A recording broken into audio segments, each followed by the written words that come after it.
राधे दोस्तों, जय श्री कृष्णा। स्वागत है आपका हमारे चैनल पर। चलिए आज नंदी के विषय में जानते हैं। जी हाँ, वही नंदी जो भगवान शिव के वाहन हैं।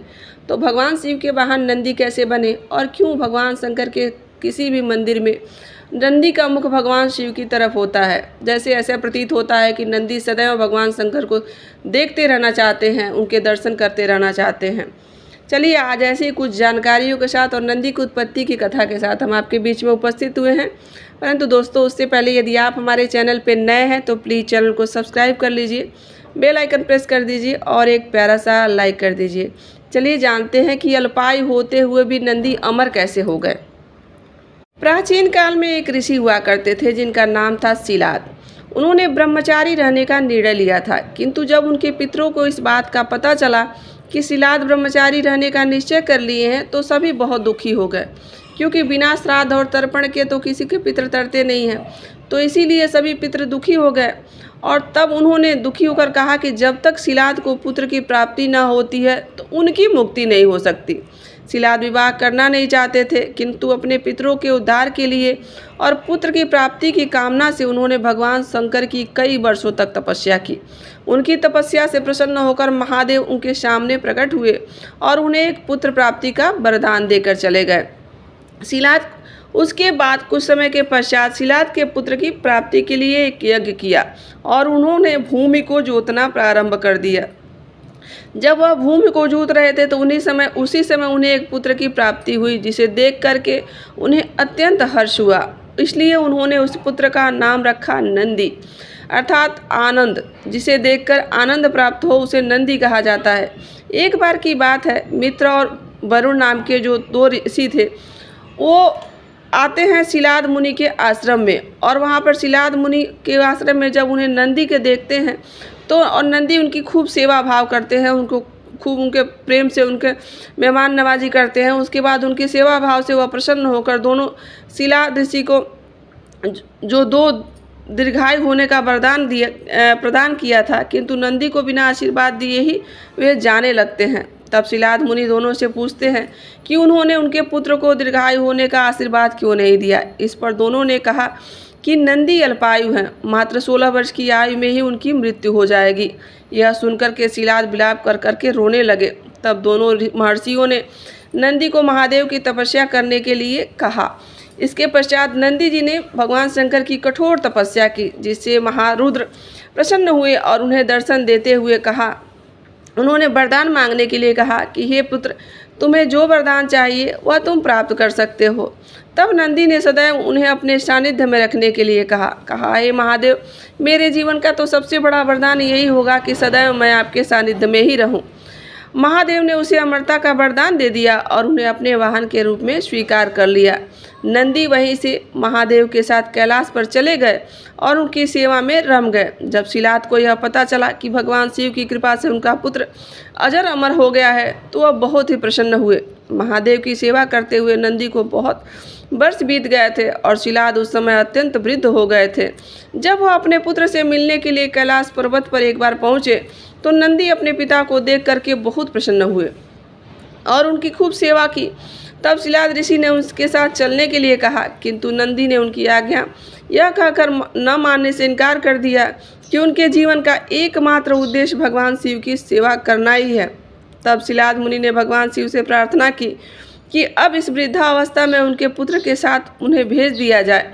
यह सुनकर महादेव ने उन्हें अपने पिता के साथ जाने की आज्ञा दे दी। नंदी महादेव की आज्ञा मान करके अपने पिता के साथ आधे मन से ही उनके साथ चल पड़े, किंतु उनके प्राण कैलाश में ही रह गए।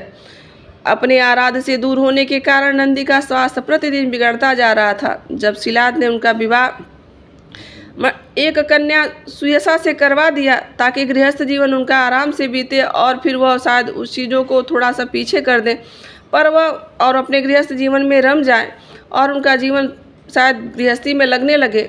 इसका नंदी के स्वास्थ्य पर कोई प्रभाव नहीं पड़ा। विवाह होने के उपरांत भी नंदी का स्वास्थ्य दिन प्रतिदिन गिरता ही जा रहा था और शीघ्र ही ऐसी स्थिति आ गई कि वो मरणासन की अवस्था में पहुंच गए। जब शिलाद मुनि ने देखा कि उनके पुत्र के प्राण संकट में हैं, तब उन्होंने भगवान शिव से उन्हें बचाने की प्रार्थना की। अपने भक्त की इस अवस्था को देख करके महादेव तुरंत आश्रम में प्रकट हुए और नंदी को स्वस्थ कर दिया। तब शिलाद मुनि समझ गए कि नंदी महात्मदेव के बिना जीवित नहीं रह सकते, इसलिए उन्होंने उन्हें सुयसा के साथ कैलाश जाने की आज्ञा दे दी। एक बार महादेव देवी पार्वती के साथ अंतःपुर में थे और उन्होंने नंदी को द्वार पर पहरा करने के लिए लगा दिया था। तभी वहाँ पर महर्षि भृगु आ जाते हैं और महादेव के दर्शन की इच्छा व्यक्त करते हैं, किंतु नंदी ने उनसे कहा कि महादेव की आज्ञा के अनुसार वह द्वार पर से नहीं हट सकते। इस पर भृगु ऋषि को क्रोध आ गया और उन्होंने नंदी को श्राप दे दिया कि वह जल्द ही किसी के हाथों परास्त हो जाएंगे। तब भगवान शंकर जब बाहर आए तो नंदी की स्वामी भक्ति से बहुत प्रसन्न हुए और उन्हें समस्त शिवगणों का अधिपति बना दिया और नंदीश्वर की उपाधि प्रदान की। कुछ काल के बाद राक्षस राज रावण कैलाश पहुंचा और नंदी ने जब उसे रोकना चाहा तब रावण और नंदी के बीच भयंकर युद्ध हुआ, किंतु भृगु ऋषि के श्राप के कारण रावण ने नंदी को परास्त कर दिया। उसे परास्त करने के बाद रावण ने उसे पशु मुख और उसका कह करके उपहास किया। तब नंदी ने रावण को श्राप दिया कि किसी पशु मुख के कारण ही तुम्हारा विनाश होगा। उसी श्राप के कारण महादेव ने हनुमान के रूप में रुद्रावतार लिया और समस्त लंका को जलाकर भस्म कर दिया था। नंदी को स्वामी भक्ति के साथ साथ बल और कर्मठता भी का प्रतीक माना जाता है। श्री राम के अश्वमेध यज्ञ में भी जब राम की सेना ने वीरमणि के राज्य पर आक्रमण किया था तो शिवगणों ने उसके साथ भयंकर युद्ध हुआ था। उस युद्ध में नंदी ने स्वयं हनुमान को शिवाश्मुगम जो वेद होता है उसका रहस्य जानने का अनुरोध किया था। एक ज्ञान इतना गूढ़ था कि भगवान शिव देवी पार्वती को लेकर के अमरनाथ की गुफा में जा रहे थे ताकि देवता इस रहस्य को न जान सके। मार्ग में वे चंद्रवासुकी इत्यादि सभी चीज़ों का त्याग करते हुए और गुफा पर पहुंचकर और नंदी को भी वहीं छोड़कर कहते हैं कि बस मैं तुम्हें सबसे अंत में त्याग रहा हूँ क्योंकि तुम मुझे सबसे प्रिय हो।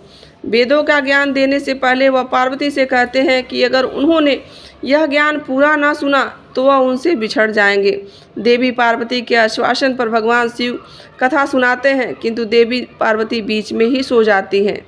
इस कारण वह शिव से दूर हो गई थी और अगले जन्म में एक मछुआरे के यहाँ उन्होंने जन्म लिया था, जिसके पिता के शर्त रखी थी कि जो भी मछुआरा इस विश्व की सबसे बड़ी मछली को मारेगा उसी से हम उसका विवाह कराएंगे अपनी पुत्री का।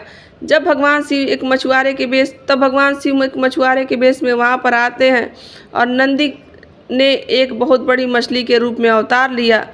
जब मछुआरा रूपी शिव ने मछली रूपी नंदी का वध करके भगवान शिव की शर्त उसके पिता की शर्त पूरी की और देवी पार्वती से पुनः विवाह कर उन्हें प्राप्त कर लिया। भगवान शिव सदैव समाधि में रहते हैं, इसी कारण उन्होंने नंदी को आज्ञा दे रखी है कि वह उनके मंदिर के सामने बैठकर उनके भक्तों की प्रार्थना सुने। इसी कारण से हर एक शिव मंदिर में नंदी की प्रतिमा भगवान शंकर के सम्मुख बनाई जाती है और वह भगवान शंकर के भक्तों की प्रार्थना सुनते हैं। इसीलिए लोग भगवान जो भी उनकी इच्छा होती है वह नंदी महाराज के कान में कहते हैं ताकि भगवान शंकर तक उनकी बात पहुंच सके और भगवान शंकर उनकी सारी इच्छाएं पूरी कर सकें। बिना नंदी के भगवान शंकर की कोई भी मंदिर या कोई भी प्रतिमा अधूरी मानी जाती है। नासिक के पंचवटी में भी ऐसा ही शिव मंदिर है जहां नंदी की प्रतिमा नहीं है। कहते हैं कि शंकर ने ब्रह्मा के 5वें सिर को काटा था, इसी कारण भगवान शंकर को ब्रह्म हत्या का पाप लगा था। तब पंचवटी में गोदावरी के समीप उन्हें एक बछड़ा मिला था जो नंदी था। उसने भगवान शिव को गोदावरी में राम कुंड में स्नान करने को कहा था। ऐसा करने पर वह ब्रह्म हत्या के पाप से मुक्त हो गए थे और उन्होंने नंदी को उस स्थान पर अपना गुरु माना है, इसीलिए अपने सामने बैठने से मना कर दिया था। नंदी के विषय में एक कथा समुद्र मंथन में आती है। समुद्र मंथन में जब हलाहल विष निकला था तब महादेव उसे पीकर जिससे उनका कंठ नीला हो गया और उन्हें नीलकंठ भी कहते हैं, वह हलाहल विष पीते समय कुछ बूंदें धरती पर आ गिरी थी। तब नंदी ने महादेव का कंठ देखा और उन्हें बड़ा दुख हुआ और वह जमीन पर पड़ी हुई हलाहल विष की कुछ बूंदें अपने जीभ से साफ कर दिया था। इसे देखकर सभी हैरान रह गए और नंदी से जब इसका कारण पूछा तब नंदी ने कहा कि जिस कष्ट को उनके स्वामी ने ग्रहण किया है उसी कष्ट को उन्होंने कुछ देर के लिए उन्होंने सहने का प्रयास किया। उस चीज़ को की का आभास करना चाहते हैं कि उनके स्वामी कितने कष्ट में है। इसे देखकर देव और दैत्य एक स्वर में नंदी के जय जयकार करने लगे। शिव गणों ने नंदी का स्थान सबसे ऊंचा है। शिव पुराण के अनुसार भगवान शिव की सेना के 8 प्रमुख सेनापति हैं: गणेश, नंदी, महाकाल, ऋषभ, मुर्ग इत्यादि हैं। नंदी को नाथ संप्रदाय का जनक भी माना जाता है। इस संप्रदाय में नंदी के 8 शिष्य माने गए हैं, जो कि 8 दिशाओं में सर्वधर्म के प्रचार कर रहे हैं। सर्व सनातन, सनक, सनंदन, सनत कुमार जैसे लोग हैं जो नंदी को सनत कुमार जो महर्षि हैं वह सनातन धर्म का प्रचार कर रहे हैं। तो दोस्तों, यह थी नंदी महाराज से जुड़ी हुई कुछ जानकारियाँ और उनके उत्पत्ति की कथा। आशा करती हूँ कि आपको आज की वीडियो अवश्य ही अच्छी लगी होगी और यहाँ तक बने रहने के लिए आप सभी का दिल से आभार। मिलते हैं किसी ऐसी जानकारी, कथा, कहानी और कुछ और विशेष के साथ। आज के लिए बस इतना ही। यहाँ तक बने रहने के लिए आप सभी का दिल से आभार। राधे राधे, जय श्री कृष्ण।